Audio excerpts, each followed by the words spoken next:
Hello and welcome to the new top 12 cards for Duskmourn, House of Horrors. I'm Grimside, And I'm Hazor. and we're here to give you a spooky time in the manner where you might think that you are safe until your hope is turned into despair. Yep, a lot of despair as we get some good cards that will make you sad when your opponents play them. Also worth noting that it is our 1 year anniversary of doing set reviews. Yay! Hey, yeah! Yep. I am honestly shocked that we got to 1 year. I figured we would have done three, given up, and moved on with our lives. But it's been so exciting. Yeah, it's been a good time. Like, you wouldn't think it's been a year. It feels like it's been longer.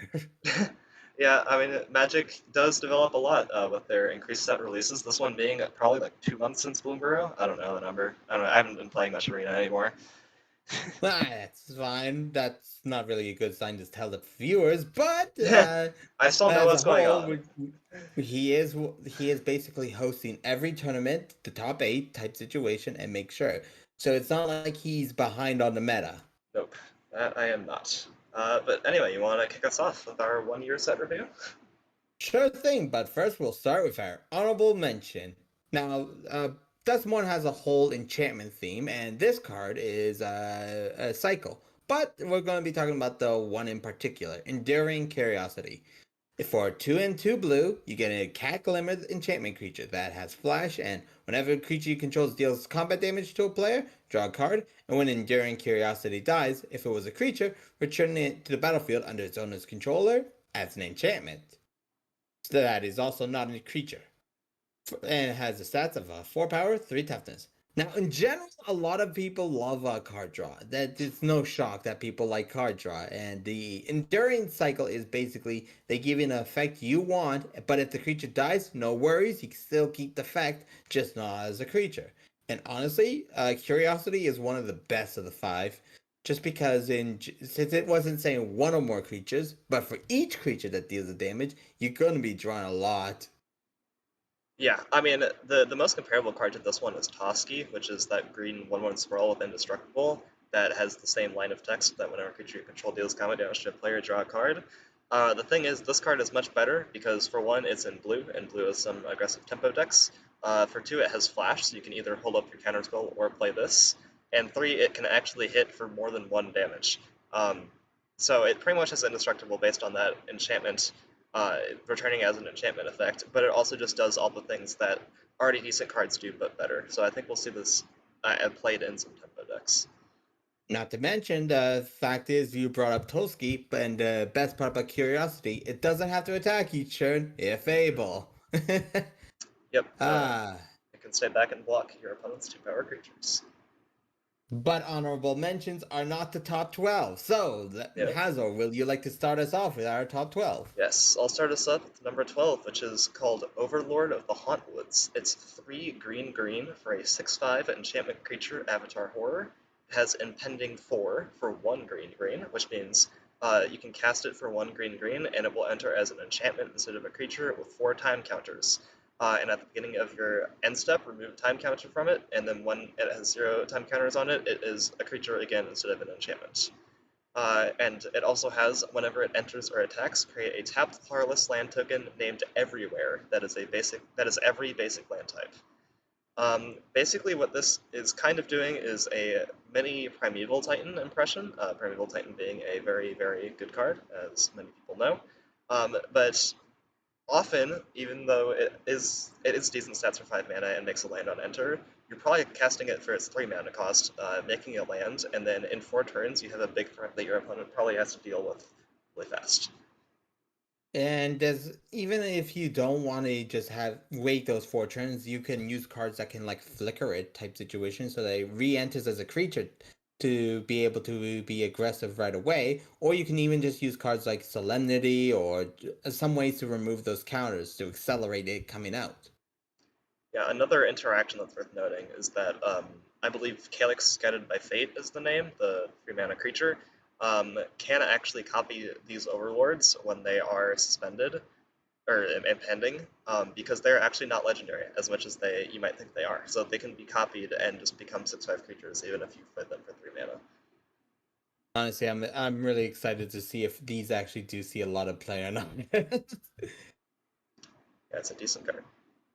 Speaking of decent cards, we'll start with for number 11, Norn Swift Survivalist. For 1 red, you get a 2/1 human coward legendary creature. Now, he can't block, and whenever creature you control becomes blocked, you may exile it. You may play that card from exile this turn. There's so much good with this card that the ability to not be able to block is such a minor output. For one thing, it's a legendary creature, which a lot of aggro decks want those type situations because it makes things like Mox Amber better. It makes aggressive games better, Flowering of the and White Tree. Flowering of the Right Tree. Turn 1 Norn, turn 2 Flower, and you're just swinging for 4 damage right there. It's beautiful. But in general, the key part is the fact that you can exile the creature. So if you have the mana to recast those creatures, just exiling it just gives you something to do with your mana, even if you're just top decking. It's really nice. Meanwhile, if you don't have the mana and you just have it, you can just make it so that your opponent does poor block situations and baits out, and then have their own creature dies because they're thinking, "Oh, you're gonna flicker it," and you go, "No, you're dying." Yep, it does do all of that. The premier one-drop stats in this format is usually 2/1. So this card is just good because red doesn't actually have that many 2/1s compared to white. And so red decks do like this card. It's not a good commander, even though it's legendary. I would not advise playing it as a commander. Nope, nope, nope. Nope, not at all. But the thing with the exile creatures that you have that become blocked is also, correct me if I'm wrong, but I believe a lot of the good aggro creatures also have good ETB effects. And so That's correct. yeah, and so you want to reuse those with this card, and you'll get some good value, like with Skyclave Apparition or something. Well, one of the most famous cards in aggro right now is a Johnny. So being able to just flicker and be aggressive with a Johnny and then just recast him is such a big payoff. Yep. All right, now we're on to number 10. If you Yes, may number do the 10. honor. We have the Wandering Rescuer. It's 3 white for a 3/4 legendary creature, human samurai noble, with flash, convoke, and double strike, and it gives your other tapped creatures hexproof. I personally like this card. I think it will see some play. It's a decent aggro top end, and that is effectively a 6/4 with flash, which is not something your opponents always expect to play around. But the Convoke line really helps this card in that if you can't get through on a board state, you can flash this in. Or if you just have 3 or 4 untapped lands, you can hold back a couple worse bodies and also flash this in that way. The other strength is that this can negate any kind of removal via the hexproof line.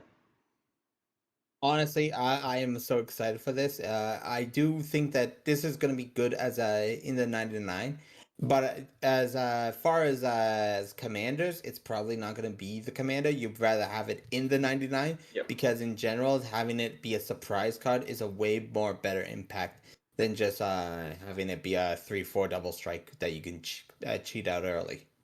Yep. So that's why we put it somewhat higher on the list than what we would normally think.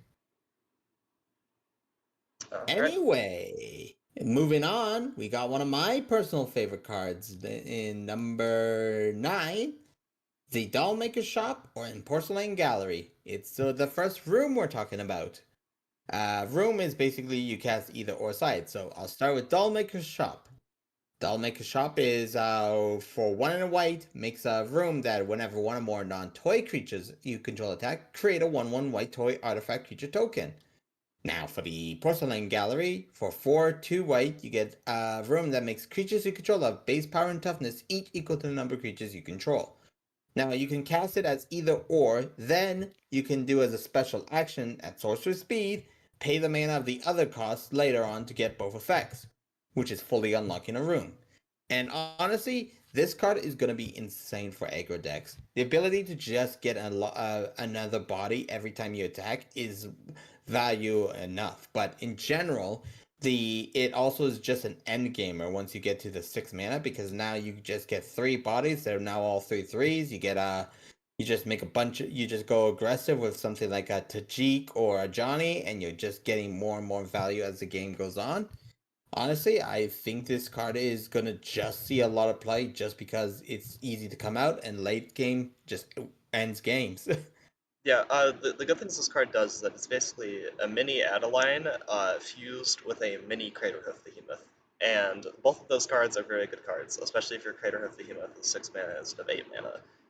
Griptine's right, you are almost always going to cast the 2 mana side here, but even then, making a 1/1 token that doesn't attack, unlike some other cards in white, um, even then making a 1/1 token every turn is pretty solid, especially if you can turn it into a much bigger body later in the game. Indeed, indeed.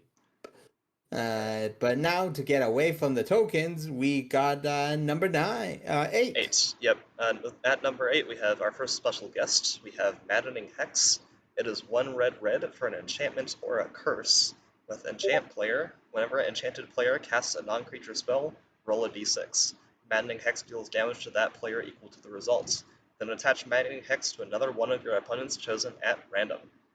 The best thing about this card is that it was designed for 4-player formats, but the thing that happens with this card in a 1v1 format is that because there are no other opponents to attach to, um, it will just stay on your opponent the entire time. So basically, when you play this for 3 mana for the rest of the game, your opponent is taking a d6 of damage whenever they cast any non-creature spell, which is average 3.5. Yeah, if it said and put it onto another player at random, then it would be very terrible. But the fact is that it says it specifies opponents was it was supposed to circulate around the board type situation at random. You would go with one person and all that. They would try to cast a non-creature spell to try to get it off them, and they put it on someone else. But now, because of this being a 1v1 format, you're looking at a card that at 3 mana can sometimes deal 20 damage on its own because your opponent's comboing off. And Yeah. that is a lot of impact overall, especially with decks like Ral. Derevi can pretty much get her to die from that. It's just the only downside I think is it's double red. I think the biggest downside is that it doesn't affect the board by itself, but enchantment is the hardest type to remove, I believe. Like, I don't know what, I guess lands might be harder, but enchantments are super hard to remove. So basically, you play this against a control deck, or even just any deck that casts a fair amount of non-creature spells. They cast 3 non-creature spells, you've done around 10 damage to them without having to do anything else besides pay the 3 mana, and that's a lot of damage. I guess another thing to say is you can't really give a player protection usually, so it's Wondering. really hard to just remove it. Well, but okay, moving on. We got number 7 on our list, which is Walk-in Closet slash Forgotten Cellar. Now, again, it's a room, so I'll start with Walk-in Closet. For 2 and a green, you get the ability to play lands from your graveyard. And for Forgotten Cellar, for 3 and double green, when you unlock the room, you may cast cut spells from your graveyard this turn, and if a card would be put in your graveyard from anywhere this turn, exile it instead. So it's a Crucible of Worlds, it's a Yawgmoth's Will, both as a mono green style thing that would recycle its deck. What's not to love about this card? Yeah, I agree. So the thing I call this card strictly better Crucible because I don't really see that many green decks that want to run non-green decks, I should say, that want to run Crucible, and so this is effectively just a strictly better Crucible in that you get all of your Crucible for the same mana cost, and then later in the game, if you really have the mana, which you probably will if you're playing green, you can start playing multiple spells in your graveyard for 1 turn by unlocking the second half. See, I feel like that, unlike the other cards, there's not much to say. It's just a real good card. Yeah, it's a simple but good. But a card that is worth talking about is for number 6. Yeah, this is a longer card. It's called Flood Pit's Drowner. It is a 1 and a blue for a 2/1 creature merfolk with flash and vigilance. When Flood Pit's Drowner enters, tap target creature and opponent controls and put a stun counter on it. And you can pay 1 and a blue and tap it and shuffle it and target creature with a stun counter on it into their owner's libraries. So the things that I like about this card is that first of all, it's a flash body, which is always good for tempo decks. It has decent stats for that. But also, when it enters, you effectively get to remove an opponent's creature for 2 turns. Because for the first turn, they have to remove the stun counter, and the second turn they'll untap it. So you get 2 turns of that creature not blocking. And then if you really need to, you can pay that extra 2 mana and just fully remove that creature from the game. In general, I think that its stats are fine as a 2/1 with Flash. It's a Merfolk, which means it really gets a good boost with those style of decks, like Kumena. But in general, I think that you're more likely to use this just to stop attackers overall compared to, for example, like you could turn off Winota attacks in general, which really helps just end games. And then there's also situations where those stun counters can work with other cards that give stun counters. So you can have another card give stun counter later in the game, and then use it to remove that creature entirely. Yep. I don't got much more for Um, I guess we weren't having much to talk about. that. But Oh, moving on, number 5, we got Razorkin Needlehead. For double red, you get a human assassin that has first strike during your turn. And whenever an opponent draws a card, Razorkin Needlehead deals 1 damage to them and has the stats 2/2. Now, oh my god, this card is going to be insane just in general. It's easy to come out. It fits well in a red aggressive decks in general. Yeah, there's devotion styles that you can really do well with it. But in general, the fact is, it deals a damage every time your opponent draws a card. That means that the first card they draw on a turn, that's already a damage. So no matter what color deck you're playing against, you're gonna be dealing a damage the next turn when they draw the card. So it's a must answer removed card. You can use cards that can boost up the damage overall to make it so that's 2, 3, 4, triple the damage, all the damage. And then you can use things that are wheel effects that basically, if you just make each of your opponents draw a new hand, oh wow, they're also taking all that damage. Wow, how great. yeah, I'm not Such sure. a good card. Yeah, I'm not sure how often this is wheeling, but it is just a really good aggressive body. I compare it kind of to both. It's kind of like Eidolon of the Great Revel, I believe, is the double red. It's kind of like that, and Shieldred had a child, and that's what this is. It has kind of restricted mana cost, but you do get a decent body, which is the 2/2 first strike, and then it does have that Shieldred draw punish trigger. And yeah, against any kind of deck, it will do damage. Against blue decks, it does more damage. But yeah, it's generally just better than Eidolon of the Great Rebel, which is already a very, very strong card. I guess that you were bringing up Eidolon Great Revel, and we can also bring up that it's one-sided damage, so you can draw as many cards as you want with it on the board and not die. That is correct. Alrighty. Yep. Now it's the number 4. We're Yes. getting close to the end. Yep. This is probably the card I'm most excited for. It's called Unable to Scream. It is one blue mana for an enchantment aura with enchant creature. Enchanted creature loses all abilities and is a toy artifact creature with base power and toughness 0-2 in addition to its other types. And as long as it's turned face down, it can't be turned face up. Um, I play a lot of blue, but a blue card that is good in some places and terrible in others is called Witness Protection. It's basically the same thing as this card, but it makes the creature a 1/1. And the reason Witness Protection kind of sucks in places is that that 1/1 can still hit you for damage. So if you're playing a control deck, you still have to eventually deal with it. Unable to Scream it just removes that downside because the affected creature's power is 0, and so you're effectively just removing it for a blue mana, and that's really strong. Honestly, even if you do it, the second effect is still pretty good too. Because there's a new mechanic, Manifest Dread, which some people are trying to use to cheat out things like omniscience and stuff. And with as long as this is put onto those face down cards, you basically make it so that they can't do that. It also works with the whole disguise mechanic that was brought in with murders, so there's not a lot of cards there that's being used. But it still is a interesting way to just make it so that they can't just flip it over to just get value. Yeah, for sure. Yeah, Not to I mention am mostly it. looking at it for the first line, but yeah, and it does that second line of text could be relevant. It also turns it into an artifact, which does really matter in some situations because there are some cards that really rely on artifacts in general to hit. So you could do something like gain control of an artifact type situation, all that, and then sacrifice the creature to really remove it, or that. But in general, if you're doing it for that, you're really, really desperate to get rid of it. Yeah, that seems like a little much for sure. A little overkill, a little overkill. Speaking of removal, number 3, we've got Sheltered by Ghosts, which is a 1 and a white enchantment aura that enchants a creature you control, and when it enters, exile target non-land permanent an opponent controls until Sheltered by Ghosts leaves the battlefield. Enchanted creature gets +1/+0 and has lifelink and War 2. Okay, so basically a Journey to Nowhere style effect that's put on an aura that gives a boost of power to a creature like Ocelot Pride or Goddess Soul that also can give it protection through Ward 2.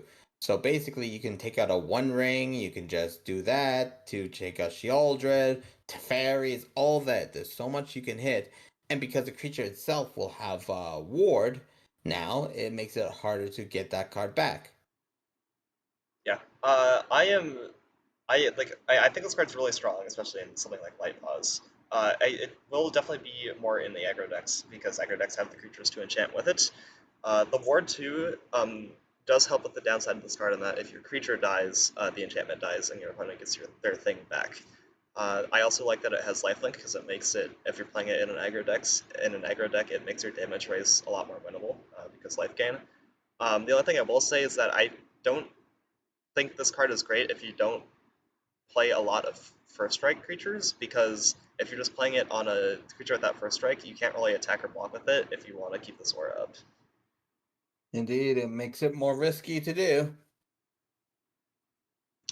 Uh, Speaking of risks, we finally got our number two, our best card, if in my Well, opinion. second best, But really. well, the second best, but in my opinion, this one is going to really see a lot of play. Yeah, well, talking about no risks, it's just called Damnation. It's two and two black for sorcery that destroys all creatures that can't be regenerated. No risks in if those creatures are dying or not. Black just, I believe, doesn't have a Wrath of God effect in this format yet, and so Black now gets a Wrath of God effect, and it will be played in every Black control deck, and that's really all I have to say. Well, speaking of, we already have Wrath of God. We got Damnation now. We can just do Field White Turbo. Because now we also got Toxic Deluge. We got all that good stuff. Really, it's a good day to be a black player. Yeah, for sure. I mean, Toxic Deluge sees more play than this card for sure, but Toxic Deluge made waves in Black decks in this format, so Damnation will be kind of close behind. It won't see as much play, but it will still see a lot. Damnation walked so that Toxic Deluge could run. Agreed. That's all. Yes. Ah, and now on the finale of our list, number one. You must be shocked to see it. Not really, because we haven't been talked about them, so they had to be number one. The Verge Lands. They are in the allied colors, and so we'll talk about Blazemire Verge, which is a land that taps for black or taps for red if you control a swamp or a mountain. There was an old land that was in the time shifted block set. I think it was called Drown Pool. What the thing was, it had an ability where it tapped for blue, but it could tap for black if you control the swamp.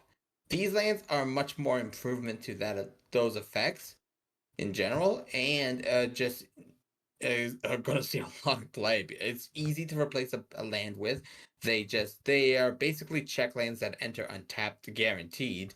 And even if you don't have the lands you need to make them have the ability, they still can tap for colored mana, which is a lot more impactful than say other lands of the variety. Yeah, especially with fetch lands in the format nowadays, it's really hard to not have one of the two land types, or at least that you're trying to play the verges for. Every single verge, including when they release the rest of the cycle, probably in the next set or two, these will be played in any two-color deck and probably three-color deck also, because as Grimstein said, they're just untapped check lands, pretty much. And they'll provide half your colors, even if you're kind of mana screwed. As a whole, I think that this list is shows us that the house only is going to give us more things to look forward to. Yeah, maybe not as sad after all. I'm sorry for all the people dying there and having been traumatized for millenniums. But have you seen these lands? Yeah, I know, right? They're so good. But that's it from us. We hope you have a wonderful day, and see ya. Yeah, see ya. Good, thanks for watching.